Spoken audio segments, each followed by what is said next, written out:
Ligonier Ministries presents this vintage series with R.C. Sproul, recorded at the Ligonier Valley Study Center. And there's all the difference in the world between inventing something or creating it and or defining it. And as Aristotle defined the principles of logic, he did not do this in terms of establishing logic as some kind of independent system. But rather, Aristotle used this word with reference to logic, the word organon. Organon, which is the Greek word for instrument.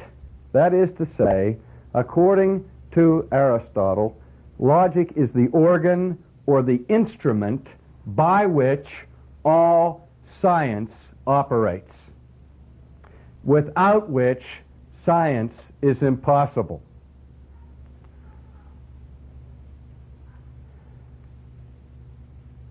So a person can be a Christian and seek to know something about logic. He can be a Buddhist and seek to know something about logic. He can be an atheist and still be involved with principles of logic. The Christian has no ultimate claim on logic except for this, that we could argue to the fact that logic itself would be meaningless apart from the ground of all existence, namely God, who establishes a meaningful and coherent universe in which the function of logic is found to be meaningful. Now, with respect to the notion of deifying reason, let me say that I'm coming at this business of logic and reason from the perspective of one who sees reason as being primary or first in the order of knowing, but certainly not first in the order of being. Now, if we saw reason as being first in the order of being, that would make us perhaps some kind of rationalist who deifies the concept or category of reason. We're not speaking in Hegelian terms of some kind of absolute being whose name is reason and out of which all things flow. I'm only saying that reason, coherent thinking, is how we apprehend that which is ultimate, namely God. And that apart from reason, God himself could not communicate to us in a coherent way. The Christian faith is utterly dependent upon the cogency of reason and logic for its proclamation. Let me just illustrate what I mean by that. We don't have a God who comes to us and says, "Thou shalt have no other gods before me, and thou must have other gods before me." He doesn't say to us, "Remember the Sabbath day to keep it holy, and forget the Sabbath day altogether." That's not the kind of God we have, who speaks to us in terms of contradiction and meaningless nonsense. But he speaks coherently. And I'm convinced that logic and the principles of logic are necessary tools for a proper and sober and accurate understanding of the Scriptures. Without the principles of logic operating in our reading and interpreting of the Scriptures become a chameleon with no meaningful content. Now then,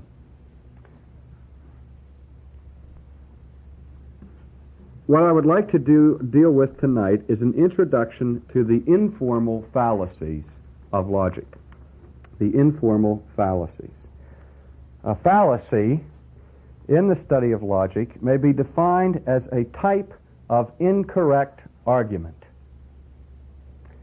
A fallacy is a type of incorrect argument. When we speak of informal fallacies, we are speaking about those fallacies that are committed not in a technical sense, in the use of symbolic logic or Venn diagrams or of exactly constructed syllogisms, but the kind of fallacies that occur commonly in informal discussion, informal speech, and common communication.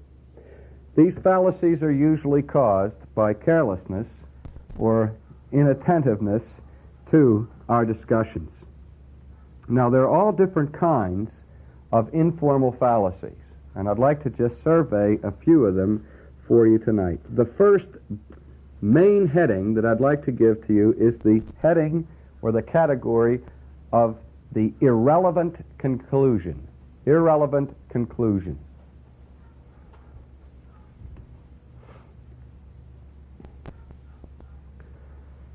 An irrelevant conclusion involves an argument that does not establish what it intends to establish.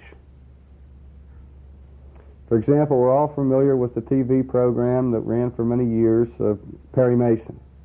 And so often in the drama of the courtroom scene would see either the prosecuting attorney or the defense attorney standing up raising an objection to some of the proceedings that were going on and part of the interrogation, to say that that question or that statement is what?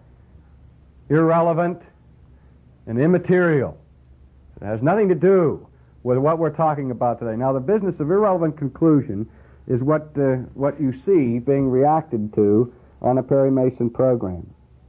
Now, the problem with irrelevant conclusions is that they're not always easily and obviously apparent. In other words, when a person commits any one of these informal fallacies, it often takes concentrated attention to detect it. Often when we're involved in discussion or in debate or in argument, we become fatigued in our minds. And at the point of fatigue, we often miss some very blatant logical errors.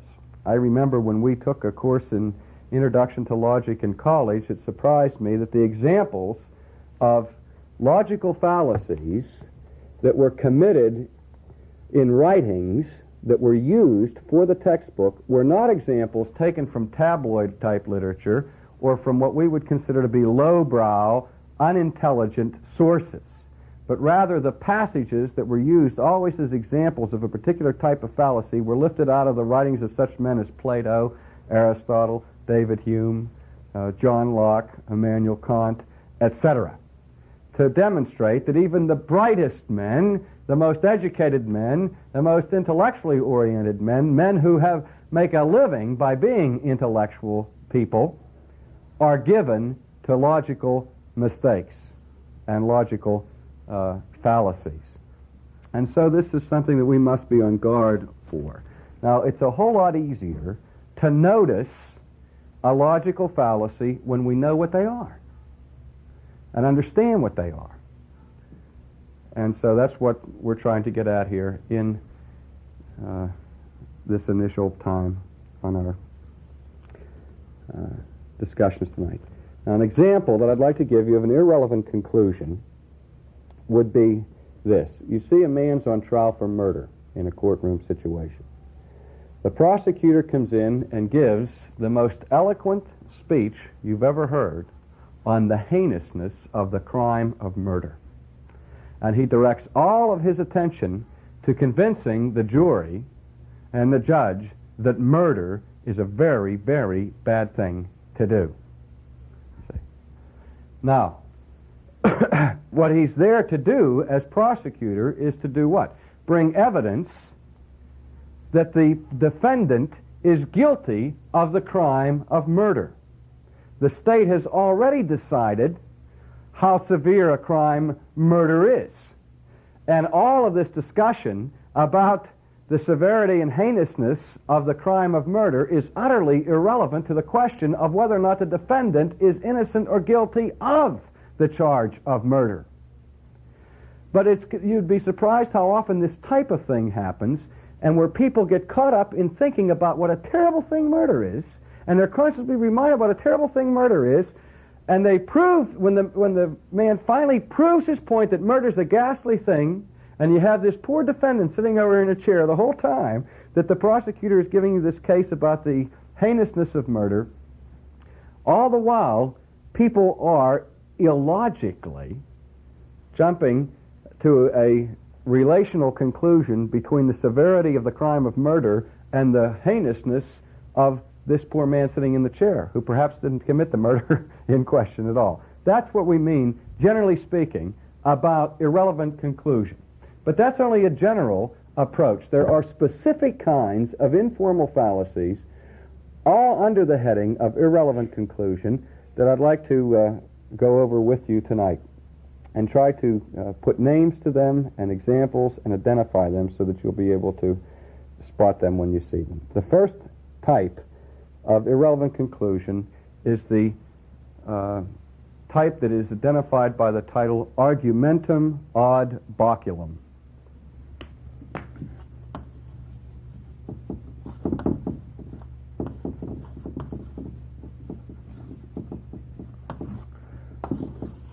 Argumentum ad baculum.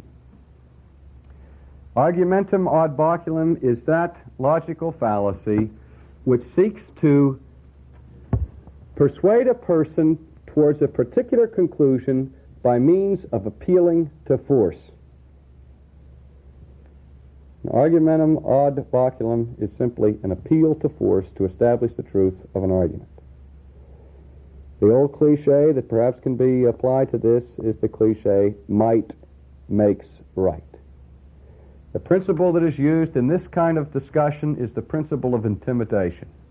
You seek to intimidate a person to submit to your argument on the great basis or grounds of fear, rather than on the grounds of the cogency of the argument.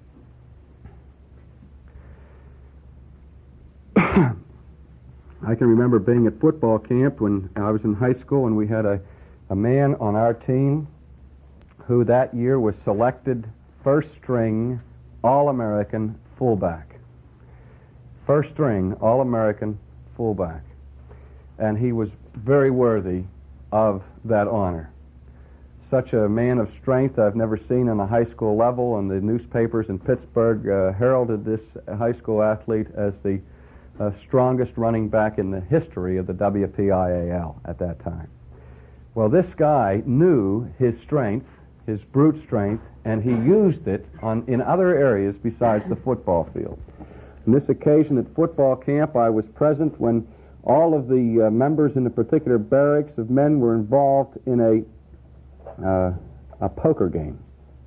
The kind of nickel-dime ante type of thing, but once you had 30 or 40 football players nickeling in dimes, quarters, and that sort of thing, the pot was exceedingly large by high school standards. And as it happened in this particular occasion, the hand went around the room with all these men, and everybody had placed their bets, and this fullback placed his bet and kept raising everybody, and one by one people would fall or drop out of the contest. But it finally boiled down to this fullback and 3 or 4 men who kept raising the pot, and there was an awful lot of money in the pot, and finally came time for everybody to show their hands. And one man had a straight, maybe another man had a full house, and the fullback laid down his card. He had a pair of 7s. I'll never forget this. He laid down the cards with a pair of 7s, and he says, "I win." And he picked up the pot, and he put it in his pocket, and nobody disputed the cogency of his argument. He walked out of the barracks with over $100 in his pocket that he won with a pair of 7s over a full house and a straight, because he was very persuasive along the lines of the argumentum ad baculum. That's the closest illustration, or the clearest illustration of it I think I've ever encountered in my own life. But examples of this kind of logic are not always quite so blatant. This is a form of argumentation that is frequently used, and is a form of argumentation that Christian people, ministers particularly, politicians as well, are constantly being involved with at a very subtle level. For example, the principle of the lobby group in politics. The lobby group's success is established on the principle of argumentation, ad baculum. We represent a strong bloc of voters. Here's what we want to see enacted. That puts pressure on the legislators who are worried about the power of their vote. or the power of their money.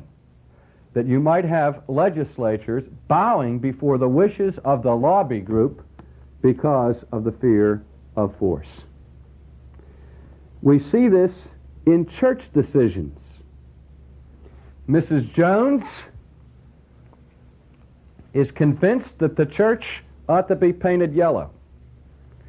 Mr. Franks is convinced that the church ought to be painted green. And they dispute this point before the session of the church. Mrs. Jones gives $10,000 a year to the church. Mr. Franks gives $75 a year to the church. It takes a very noble session to withstand the force of the argument of Mrs. Jones, because behind the argument always stands the $10,000, whether or not she says it or never mentions it at all.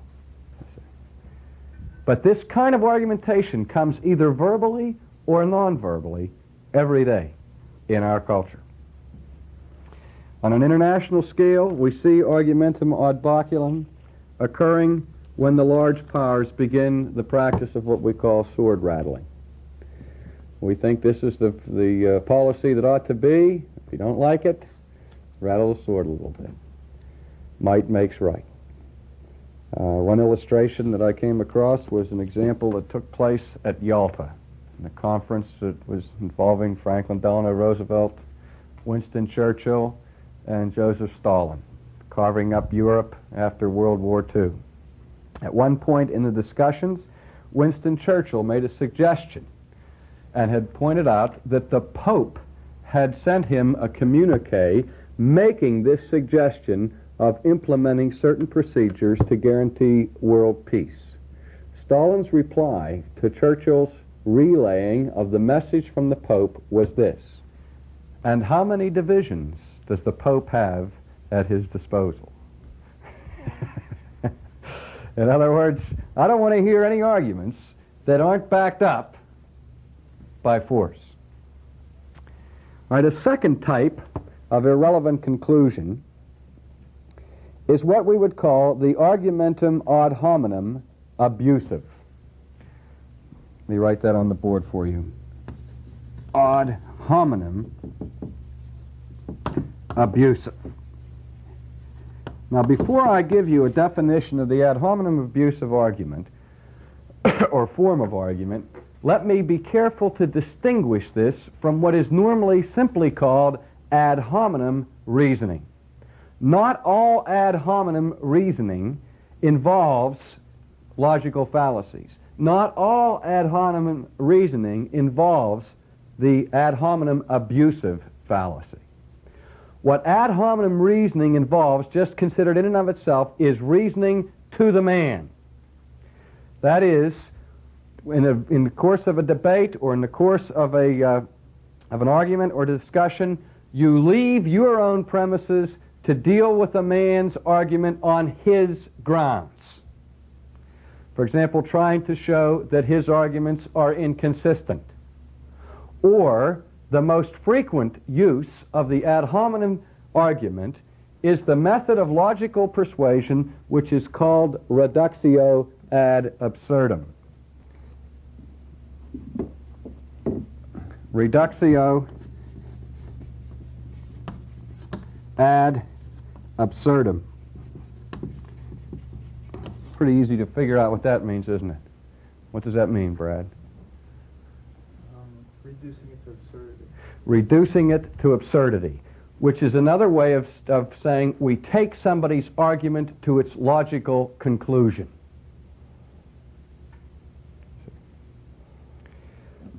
And try to show that if we follow the argument consistently to its terminus point, that the conclusion will be something that's manifestly absurd or ludicrous. I'll just give you two examples of people in the history of Western civilization who were very fond of using the method of reductio ad absurdum. The first one, and perhaps the most famous one, is Zeno, the pre-Socratic Greek philosopher and skeptic, who tried to show the foolishness of a materialistic view of the universe. He tried to show that matter was an illusion because theoretically it was endlessly divisible. He tried to show that motion was an illusion. If he could eliminate the principle of matter and motion, he could eliminate the problem of corporeal monism or corporeal pluralism that was the philosophical problems he was dealing with in his time. But here's the way he would argue. If you want to go from Stallstown to Pittsburgh, before you can go from Stallstown to Pittsburgh, you must first go halfway between Stallstown and Pittsburgh, right? So if we're proceeding from this point, which is Stallstown, and this point, which is Pittsburgh, to get all the way to Pittsburgh, first you have to go halfway, right? Now, once you get halfway, to get the rest of the way, you still have to go half of the rest of the way, right? Well, that's no problem. That would be about Monroeville, or maybe Churchill, right there. That's no problem. But then to get the rest of the way from Churchill to downtown Pittsburgh, you have to go halfway from Churchill to downtown Pittsburgh. And that might take you about into Oakland. Still no problem. We're getting along very well. We've made it from Stallstown to Oakland. But now the problem is to get from Oakland to downtown Pittsburgh, because to do that, first you have to go halfway. You might get down here by Jones and Laughlin Steel Mill, and you can see the city's in sight. You know, it's just a couple more minutes. But first you have to go halfway from there to downtown Pittsburgh. Now, how long, by this procedural method, will it take Zeno to get from Stallstown to Pittsburgh? Forever. Because he always has to go halfway first. You shoot a deer the same way. The same principle with the bow and arrow. Exactly. Now, those kinds of arguments were used by Zeno to demonstrate the absurdity of matter and motion. Now, it's not within the province of our discussion tonight to talk about whether or not his arguments were valid, but I'm just trying to show you the method that he used. Now, another person in history that was very fond of using the reductio ad absurdum method was Martin Luther. Just by way of information, Luther was a master at this type of thing, of taking his opponent's arguments and taking them to the conclusions that would be drawn by what Luther called resistless logic, and ending up showing his opponent to be a fool. He does this repeatedly in his debate with Erasmus of Rotterdam, particularly in his book, De Servo Arbitrium. All right, so I'm distinguishing now between ad hominem, just the plain simple meaning of ad hominem argumentation, and want to speak about a particular fallacy of ad hominem reasoning, and it's the fallacies I mentioned of ad hominem abusive fallacy. That is, that you destroy the man's argument by attacking the man. Now, there's no one in this room who's ever been in an argument or a debate with somebody who hasn't experienced this, I'm sure. And in terms of tools of debate for the Christian, I might add that one of the most devastating things that you can do, now this is, I know I'm being devious, a good principle of rhetoric that would please the ancient sophists is to simply name the child. It's a good defense against ad hominem abusive. When somebody attacks you personally, rather than your argument, a good response to it is to simply say, your argument is not valid because you have just committed the ad hominem abusive fallacy. Just has a tendency to wipe out that kind of, it's a good response to abuse is Instead, name it. Call it what it is. Identify. Now, in terms of ad hominem arguments, arguing to the man from his premises, Jesus Christ uses that kind of argumentation frequently.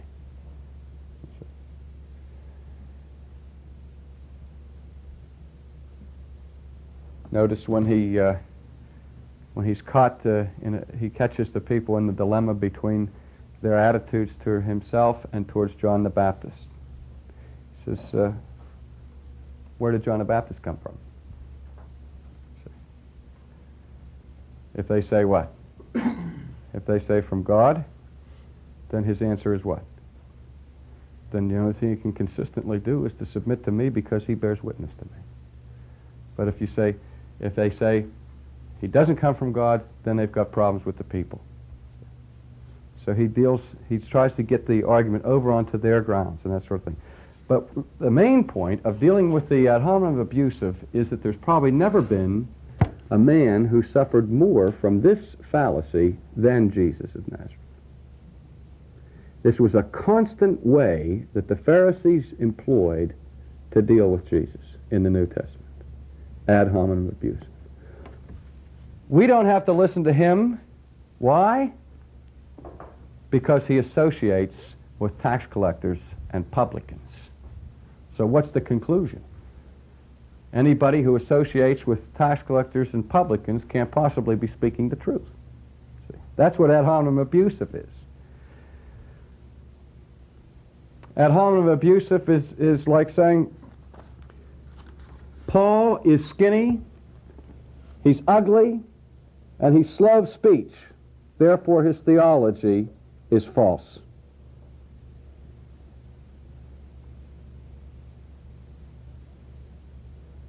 The ad hominem abusive will also frequently employ the principle of guilt by association. Guilt by associations. If I say, for example, that so-and-so may be excused for the offense that he has committed because he did it out of invincible ignorance. Somebody might respond to me by saying, invincible ignorance? That's a Roman Catholic concept. And that's all they say. Like, well, if that's Roman Catholic, it's got to be bad. See? Because obviously anything Roman Catholic is bad. Now, unless we can first establish an absolute identity between Roman Catholicism and falsehood, it's an illegitimate argument. Here's how an evangelical Christian gets it all the time. Many times I've talked about the resurrection of Jesus Christ as being a historically real, objective event. Or let's take his death on the cross as being a vicarious sacrifice. And somebody says, oh, you're a fundamentalist, using that as a pejorative term. Meaning that, well, if I can identify you as a fundamentalist, then your principle of Jesus' death on the cross has got to be rejected. Well, in the first place, is the notion of vicarious atonement unique to fundamentalism? Huh? Neo-Orthodoxy, in many varieties, maintains a vicarious atonement. Orthodoxy maintains a vicarious atonement, you see. You don't have to be a fundamentalist to believe in the vicarious atonement. But if we can associate your principle or your argument with some unpleasant or unlovable group, then automatically we've destroyed the argument. But you see, it's irrelevant. Because if something comes from a Roman Catholic or a fundamentalist or whatever it comes from, if it comes from a communist, does that make the argument wrong?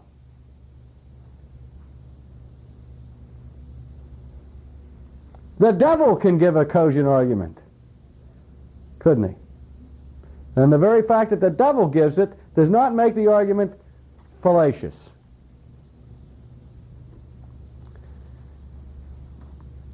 I had a man in the church in Cincinnati react very strongly against my Calvinistic theology, and he made the statement one time publicly that he would not believe my theology as long as I smoked.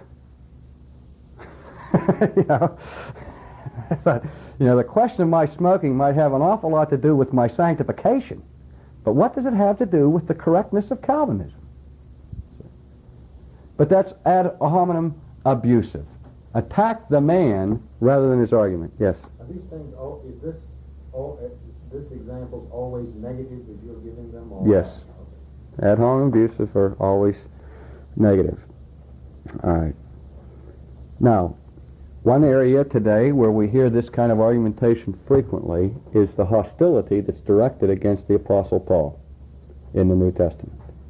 We find it, for example, in the women's lib movement. I saw an article in a major publication not too long ago that said that Paul's arguments about the role of women in the home or in the church are not to be believed because Paul was a misogynist or a male chauvinist pig. They didn't use the word pig, but they did use the word male chauvinist, and they did use the word misogynist. What's a misogynist? Woman hater. A woman hater. Okay? Now, let me ask you this. Can a person who is indeed a woman hater make an accurate statement about the proper place and function of a woman? I mean, first of all, we'd have to demonstrate that Paul was in fact a misogynist to impugn his character and his integrity, and that's not demonstrated. But secondly, even if it were, would that disqualify his argument, particularly if he were speaking as an agent of revelation under the commission of Jesus Christ? Could Jesus Christ communicate his truth through a misogynist? Huh? Could he? Certainly. He could use a misogynist as a vehicle of communicating. We could take a person who loves women more than anybody else in the world, who could write up a document about that person's particular views of women, and put that document in a pouch and hand it to a man and ask him to deliver it to some people out in the hinterland somewhere, and have that message being delivered by the worst misogynist in the world, and it wouldn't change the validity of the message, would it? It might make you a little bit suspicious of the rationale, you see, if we locate it initially with Paul. But there are a lot more things involved with Paul's teaching of women than his own personal attitudes towards women. Secondly, we find in that particular argument that the reason why people argue that Paul is a misogynist is because he taught that women are to have a subordinate role in the house and in the church, which in itself involves a gratuitous assumption. But we'll get into that later. Now, where does the question of character or personal integrity enter into argumentation and debate?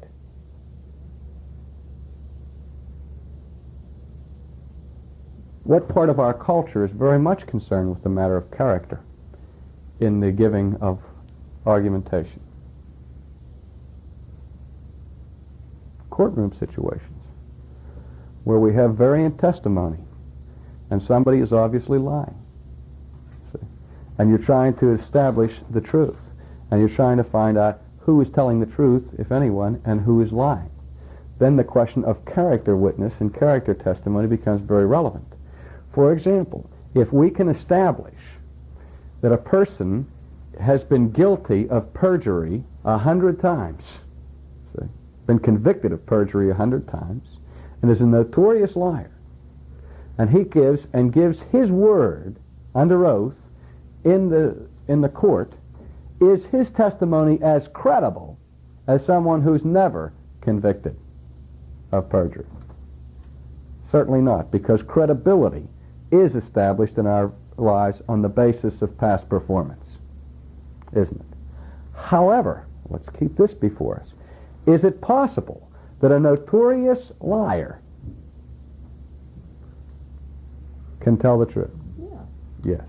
And even if we could establish that a person was a notorious liar, that in and of itself would not demonstrate that on this occasion he was lying.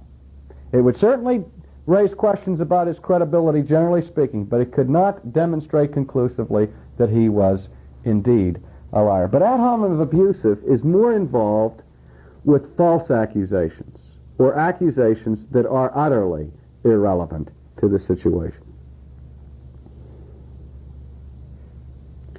All right, let's look at another form of ad hominem argument. And it's called the argument ad hominem circumstantial. Argument ad hominem circumstantial.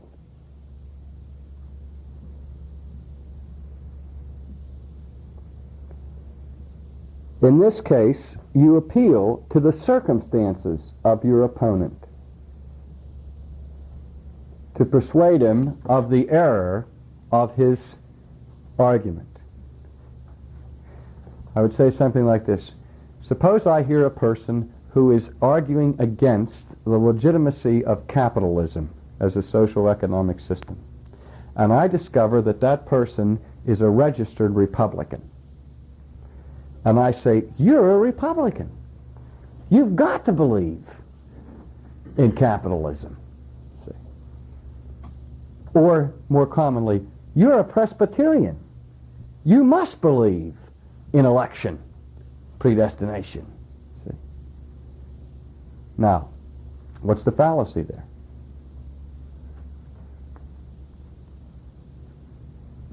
Does every Presbyterian, in fact, is every Presbyterian consistent with the confessions of the Presbyterian Church? Is every member of the Republican Party consistent with the platform of the Republican Party and their personal views? Certainly not. And what you do is that you cast a shadow and a cloud over the issue under dispute.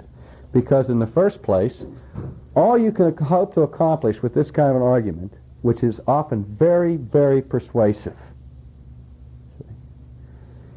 is that you are showing that a person is not consistent with a group that he is identified with. That says nothing about the particular argument under scrutiny of its truth or falsehood. In other words, capitalism may be bad, and all the Republicans have erroneously embraced it.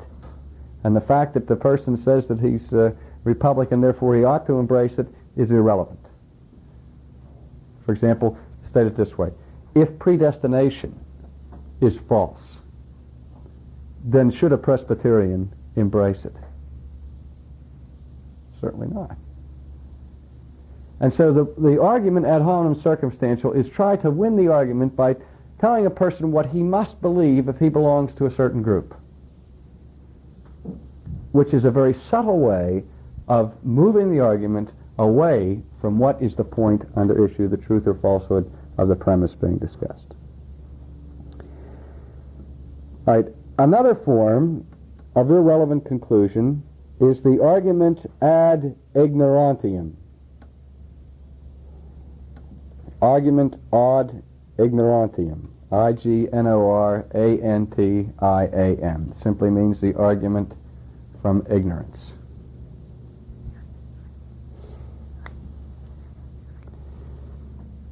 Briefly stated, that simply means that a statement is alleged to be true because it has never been proven false. A statement is alleged to be true because it has never been proven false. That is, that it's affirmed as true, not just affirmed as being possible, but is affirmed as being a fact when it hasn't been demonstrated to be a fact, but it's never been demonstrated to be false. In other words, it's never been verified, but nor has it been falsified. And since it hasn't been falsified, it must in fact be true. That's the way the argument runs. Christians use this all the time. Nobody's ever proven that God doesn't exist. What? Sure. Constantly. You'll hear it all around you. Huh? Remember in John Montgomery's debate with Thomas Jefferson Jackson Altizer, they got involved in this kind of a thing, and Montgomery was using the principle of reductio ad absurdum against Altizer, and in this particular case he Altizer had been appealing to something that couldn't possibly be either verified or falsified, and Montgomery used his favorite illustration of, well, he said, if you can believe in that sort of thing, then I can believe just as well with of this little green man that lives on the other side of the moon. See? And he sits up there hiding from all the telescopes that can never penetrate him, eating toasted cheese sandwiches. And the point was that you could, this was of course prior to space probes and moon landings and all the rest. The point was that in that time it was thought to be neither verifiable nor could it be falsified of the existence of such a thing. It's the kind of argument that Anthony Flew established. It's been frequently used by death of God theologians and others against the Christian faith. You recall the story of the analogy, really, of the explorers, the two explorers that went to Africa on some kind of geographical exploration journey. And they ventured into territory that had never been charted or never been explored by white men before, deep into the midst of the jungle. And suddenly, in the midst of this wildly growing growth of jungle and tropical forest, they came upon this very symmetrical plot of ground with beautiful flowers growing in perfectly even rows, row by row, with all one kind of flower in one row and all another kind of flower in the next row, and everything just magnificently symmetrical. And the first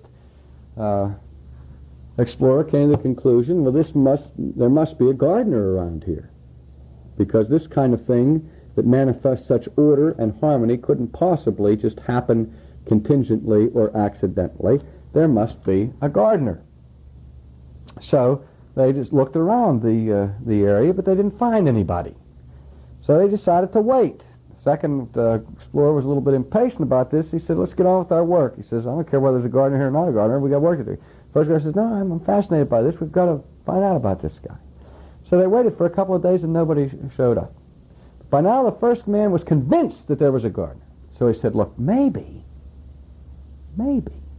this gardener is invisible. And he's slipping in here and tending this garden while nobody's looking, or we just can't see him. So they decided to set up a trap for the gardener. They set up a wire fence all the way around the perimeter of the area, and they hung bells around it, and they set dogs out to sniff out this invisible gardener whenever he would come in. And again they waited 2 or 3 days, and the bells never rang, and the dogs never barked. And so the second explorer says, see, are you satisfied? There's no invisible gardener coming around here tending this garden. Let's get on our way. And the first guy says, no, I'm convinced. There must be one. He says, maybe he's not only invisible, but he's immaterial. And every time the second explorer would try to debate with the first explorer would make another qualification. Until finally the second explorer said, what's the difference between an invisible, immaterial gardener that nobody ever sees or hears from and no garden at all? And Flew then comes to the conclusion, what? That this is an analogy of the way Christians talk about God, and that God has died the death of 1,000 qualifications. We've qualified God to such lengthy points, say, that in effect, for all practical purposes, there wouldn't be any difference at all between God and no God, except one. What's wrong with that parable? What's the difference between an invisible, immaterial gardener that nobody ever sees and no garden at all? The garden. That's what, the garden. Still haven't got an answer to how that garden got in the middle of that parable. But in any case, the principle that we do have to understand here in logic and in matter of evidence is that in a certain sense it's much easier to verify the truth of a proposition than it is to falsify it. Generally speaking, it's easier to verify the truth of a proposition than to falsify it. Let me explain what I mean by that. I make the statement, there is gold in Alaska. What would it take to verify that statement? There is gold in Alaska. They found gold in Alaska. All right, so they already did, but let's suppose they hadn't yet. And I make the statement, there is gold in Alaska. What would we have to do to verify that? Go and find some. Now, if we're lucky, really lucky, maybe the first spade of earth that we turn over will produce a nugget of gold. And we've verified the statement. All you have to do is find one piece of gold to verify the affirmative. Huh? What would it take to falsify the statement? Turn it over. Turn over the whole state. How deep? I don't know. You'd have to turn over the whole earth, or else you'd have to first of all decide the territorial limits, how deep it goes, and where the water limits go. You'd have to turn over every square inch of Alaska to absolutely falsify that proposition before you could say there is no gold. That's why in debate and in the courtroom, the burden of proof is always on the affirmation. That's why a person is considered innocent till they're proven guilty. Because what if a man were assumed to be guilty unless he were proven innocent? Which is harder to prove, innocence or guilt? A man there could be no evidence whatsoever that I was involved in a crime. Does that mean that there exists positive evidence that totally exonerates me from the crime? Huh? If I'm home in bed sleeping that night and there's no one who knows it, is there any way I could possibly clear myself? That's why the burden of proof is on the proposer. Always. Because it's easier to verify, generally speaking, than to falsify. That's why a Christian cannot appeal to this kind of argument to set forth his case as a Christian. Look, I believe in God, there is a God, and you can't argue with me because no one's ever proven that there isn't.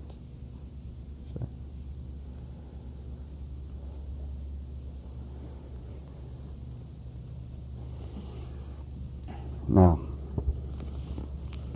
another kind of argument is what we would call the Argumentum ad misericordiam. The Argumentum ad misericordiam is simply the appeal to pity. It's an argument from pity rather than from truth. Now, I don't know of any one of these informal fallacies that's more frequently involved in the question of debates, particularly public debates, than this one. It used to be, for example, in the time of the Reformation, when men carried on debates, the fallacy that was perhaps the most frequently violated fallacy was the one of ad hominem abusive. In the spirit of the 16th century, the business of calling men names and attacking their character was, just so frequent that it was we just see it as part of the times.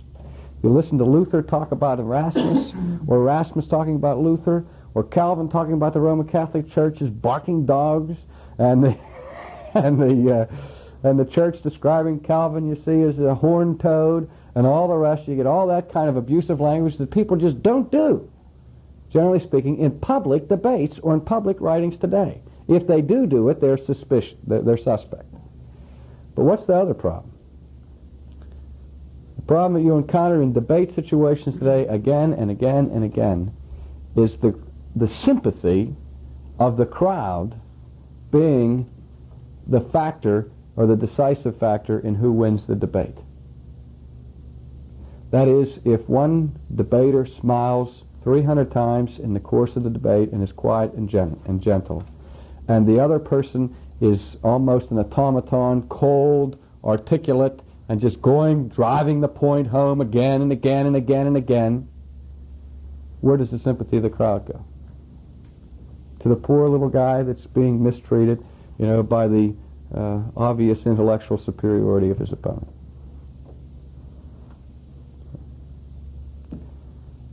Cornelius Van Til has been a victim of this just countless times. John Gerstner's been a victim of that countless times. I saw it happen in Chicago in a debate with Dowie. He slaughtered Dowie in terms of the content, but the crowd was with Dowie because Gerstner defeated him so badly. You see.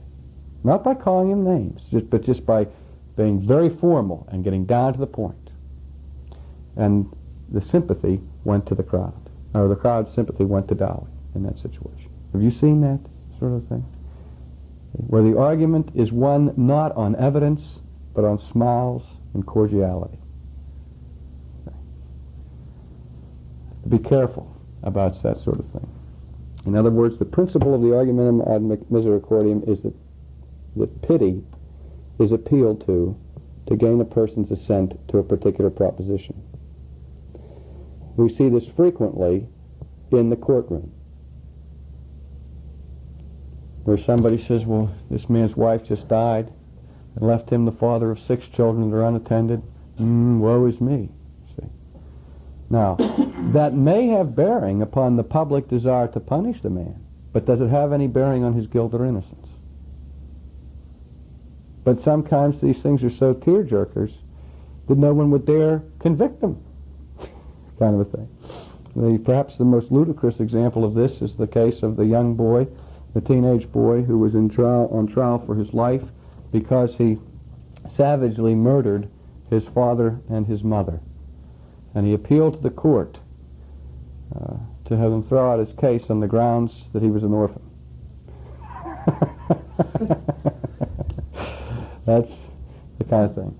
All right, well, these are just a few examples of the irrelevant conclusion principle. I hope that you'll take the time to memorize them, to know them, to be able to recognize them when you see them, and to know what their names are, because that'll be helpful to you in future times. Now, with the few minutes that we have left, let me show you how logic can be used to establish erroneous conclusions. My favorite example with the use of the syllogism.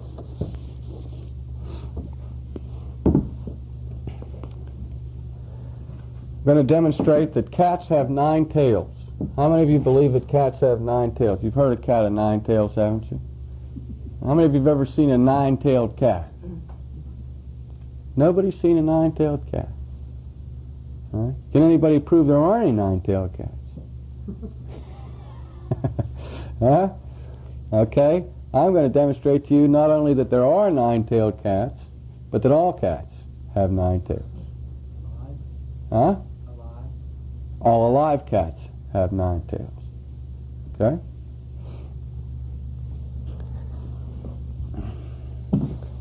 No cat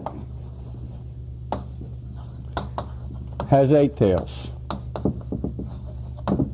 That's my first premise. Would you grant that? Thank you, Brad. No cat has 8 tails. Now, if I have one cat here in this hand, and I don't have any cats over here in this hand, how many more tails are there going to be over here than there are in here? Huh? This number minus 0. Right. 1, right? If we have one cat in one room and no cats in another room, how many more cat's tails are going to be in the one room than the other room? 1. So, it's obviously true that one cat has 1 more tail than no cats. Right? Is that right, Mary? Is that proposition true? The proposition doesn't have to be true. Is this proposition true inductively? You mean... So it's obvious. You see the force of this syllogism. Huh? If one cat has 1 more tail than no cats, and no cat has 8 tails, what's 8 and 1? Huh? The conclusion is obvious. That no cat, or 1 cat, has 9 tails. Now, what principle did I violate in this? So you all laugh, and you know I played games with you, and you know that that this was absurd and all that. But what principle of logic did I violate? Deduction? No, my deduction was sound. Well, almost sound, but no, there is a deductive error. But what's particular deductive error is it? I did that argument in the first premise. What other principle, one that I haven't given you yet, is violated in the whole thing?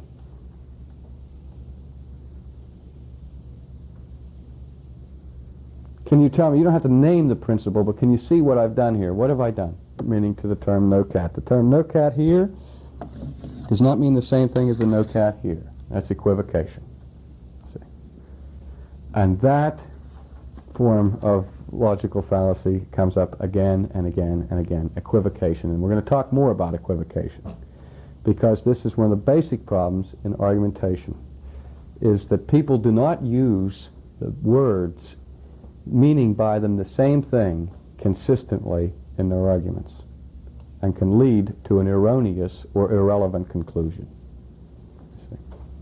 All right, let me stop at this point and open it up for discussion.